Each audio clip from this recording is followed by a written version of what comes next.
नमस्कार, स्वागत है आपका SJS न्यूज में। आइए बात करते हैं आज की 25 बड़ी खबरों की। अगर आपने अभी तक हमारे चैनल को सब्सक्राइब नहीं किया है तो जरूर करें और कमेंट करके बताइए कि आप ये वीडियो किस शहर से देख रहे हैं। संसद का मानसून सत्र खत्म हो गया और लोकसभा और राज्यसभा की कार्यवाही अनिश्चित काल के लिए स्थगित कर दी गई। लोकसभा में कुल 12 विधेयक पारित हुए, जबकि पूरे सत्र में सदन का करीब 39% कामकाज ही हो सका। विपक्ष ने कई मुद्दों पर लगातार हंगामा और प्रदर्शन किया। उत्तराखंड में कांग्रेस अध्यक्ष मल्लिकार्जुन खड़गे के संबोधन के बाद मंच का शुद्धिकरण किए जाने पर वो भावुक हो गए। खड़गे ने राज्यसभा में ये मुद्दा उठाते हुए कहा कि लोकतंत्र में किसी नेता के साथ इस तरह का व्यवहार नहीं होना चाहिए। उन्होंने इसे लोकतांत्रिक मूल्यों के खिलाफ बताया।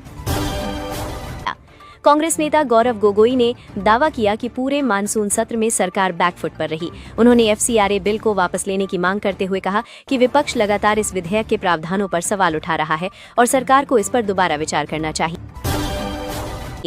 बिहार में तेजस्वी यादव के आंदोलन की चेतावनी के बाद सरकार ने पुलिस और सुरक्षा बलों के लिए AK-47 और SLR जैसे असॉल्ट हथियारों के इस्तेमाल पर रोक लगा दी है। तेजस्वी ने छात्रों के आंदोलन के दौरान इन हथियारों के इस्तेमाल को लेकर सरकार को चेतावनी दी थी, जिसके बाद ये फैसला चर्चा में है। झारखंड में छात्रों का प्रदर्शन आज 20वां दिन है और आंदोलन को देखते हुए मुख्यमंत्री आवास की सुरक्षा बढ़ा दी गई है। छात्र JPSC और JSSC परीक्षाओं में कथित गड़बड़ियों की निष्पक्ष जांच, दोषियों पर कार्रवाई और परीक्षा व्यवस्था में सुधार की मांग कर रहे हैं। संसद परिसर में विपक्षी प्रदर्शन के दौरान जमा हुए 2,15,490 रुपए दान करने के लिए समाजवादी पार्टी के सांसद कनॉट प्लेस स्थित हनुमान मंदिर पहुंचे। विपक्षी सांसदों ने पूरे सत्र के दौरान प्रदर्शन करते हुए ये रकम जमा की थी और अब इसे मंदिर में दान किया गया। कांग्रेस सांसद राहुल गांधी ने आय से अधिक संपत्ति की जांच से जुड़े इलाहाबाद हाईकोर्ट के आदेश को सुप्रीम कोर्ट में चुनौती दी है। इस मामले में राहुल गांधी की ओर से याचिका दायर की गई है और अब सुप्रीम कोर्ट में इस चुनौती पर सुनवाई होगी। दिल्ली हिंसा मामले में कड़कड़डूमा कोर्ट ने 13 आरोपियों को बरी कर दिया है। अदालत ने कहा कि मामले में गवाहों की गवाही संदेह के घेरे में है और अभियोजन पक्ष आरोपों को पर्याप्त सबूतों के साथ साबित नहीं कर पाया। इसी आधार पर आरोपियों को राहत मिली। पंजाब में तेज रफ्तार कार अनियंत्रित होकर पानी से भरे तालाब में जा गिरी, जिससे आम आदमी पार्टी के 3 कार्यकर्ताओं की मौत हो गई। मृतक वित्त मंत्री हरपाल चीमा के करीबी बताए जा रहे हैं और हादसे के बाद पुलिस ने मामले की जाँच शुरू कर दी है। रूसी हमलों से परेशान यूक्रेन ने अमेरिका से युद्ध विराम कराने की अपील की है। दूसरी ओर यूरोपीय देश रूस पर दबाव बनाने की रणनीति तैयार कर रहे हैं, जिस पर राष्ट्रपति व्लादिमीर पुतिन भड़क गए और उन्होंने विरोधी देशों को कड़ा जवाब देने की बात कही।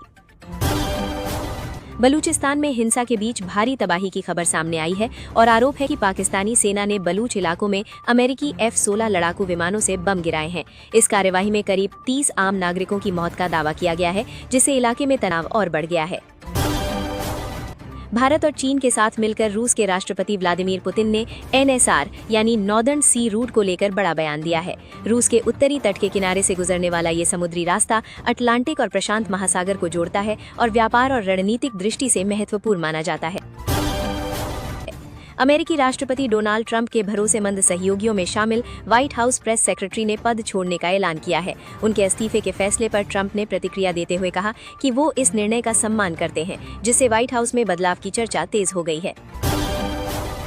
टाटा सन्स में नए चेयरमैन की तलाश शुरू होने वाली है और इसके लिए जल्द ही एक कमेटी गठित की जाएगी। मौजूदा चेयरमैन N चंद्रशेखरन के इस्तीफे के बाद कंपनी अब नए नेतृत्व की प्रक्रिया आगे बढ़ाएगी और कमेटी संभावित नामों पर विचार करेगी।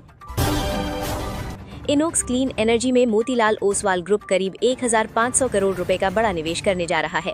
इस निवेश से कंपनी की क्लीन एनर्जी से जुड़ी विस्तार योजनाओं को बढ़ावा मिलने की उम्मीद है और रिन्यूएबल एनर्जी सेक्टर में उसकी मौजूदगी और मजबूत हो सकती है। पेरिस सेंट जर्मन ने UEFA सुपर कप का खिताब लगातार दूसरी बार नाम कर लिया है। फाइनल में PSG ने एस्टन विला को हराया और इस जीत के साथ टीम ने यूरोपीय फुटबॉल में अपनी मजबूत स्थिति को बरकरार रखा।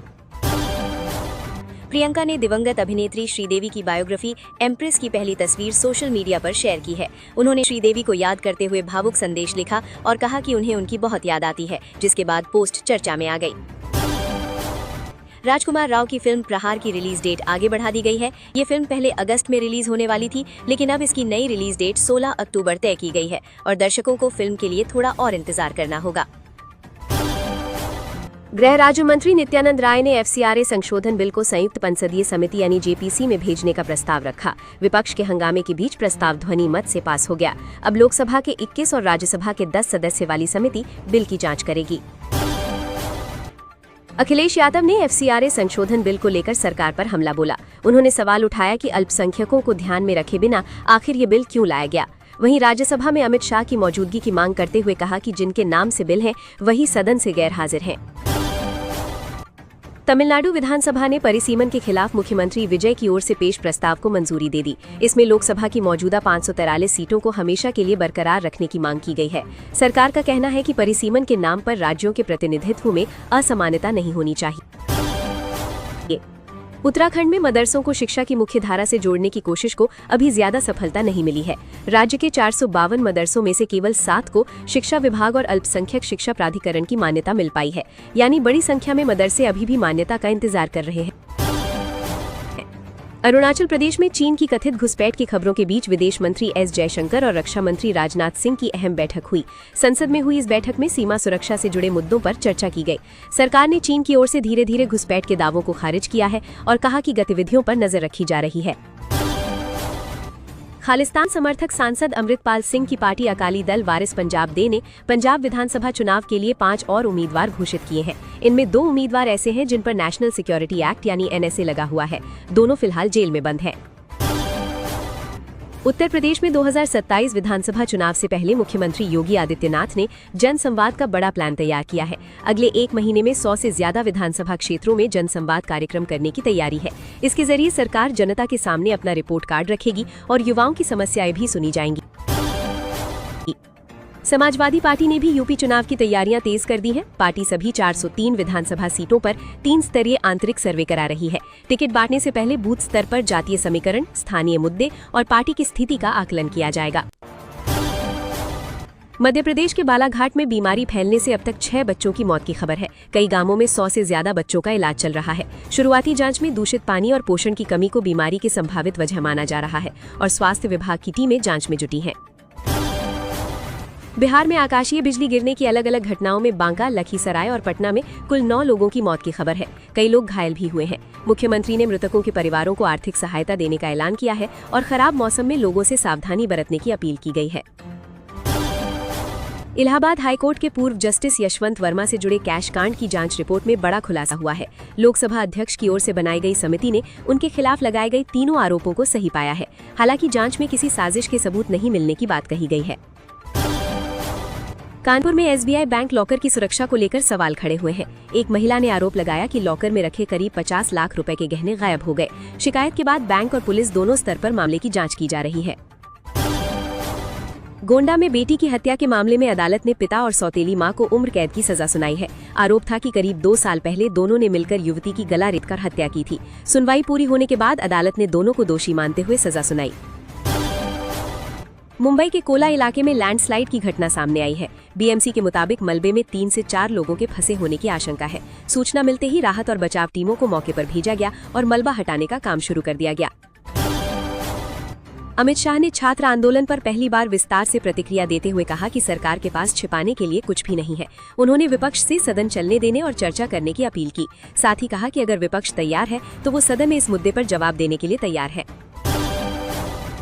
नोएडा इंटरनेशनल एयरपोर्ट पर बारिश के बाद जलभराव को लेकर राजनीति तेज हो गई है। अखिलेश यादव ने व्यवस्था पर सवाल उठाते हुए तंज किया कि अब एयरपोर्ट पर नाव चलेगी। एयरपोर्ट प्रबंधन ने जवाब दिया कि करीब 30 मिनट के भीतर पानी हटा दिया गया था। जम्मू कश्मीर में स्टेट इन्वेस्टिगेशन एजेंसी यानी एसआईए ने 1990 के कश्मीरी पंडित पिता पुत्र हत्याकांड मामले में कई जगह छापेमारी की। जम्मू की शहबाद कॉलोनी समेत कई ठिकानों पर तलाशी ली गई। एजेंसी मामले से जुड़े सुराग और जरूरी दस्तावेज जुटाने में लगी है। नासा ने चंद्रमा पर स्थायी आधार केंद्र बनाने की दिशा में शुरू किए जा रहे मून बेस कार्यक्रम में इसरो को शामिल होने का न्योता दिया है। इस मिशन का लक्ष्य चंद्रमा पर स्थायी बेस बनाने की दिशा में काम करना है। इससे भारत अमेरिका के अंतरिक्ष सहयोग को और मजबूती मिलने की उम्मीद है। छत्तीसगढ़ के बस्तर के नारायणपुर में उप मुख्यमंत्री विजय शर्मा ने बस्तर तिरंगा यात्रा की शुरुआत की।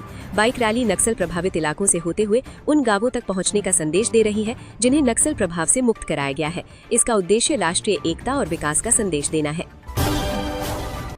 हिमाचल प्रदेश में भारी बारिश के कारण नदी नाले उफान पर हैं और राज्य में 269 सड़कें बंद हो गई हैं। इसके अलावा 161 ट्रांसफार्मर और 54 पेयजल योजनाएं भी प्रभावित हुई हैं। लगातार बारिश से कई इलाकों में जनजीवन प्रभावित है और प्रशासन राहत कार्य में जुटा है।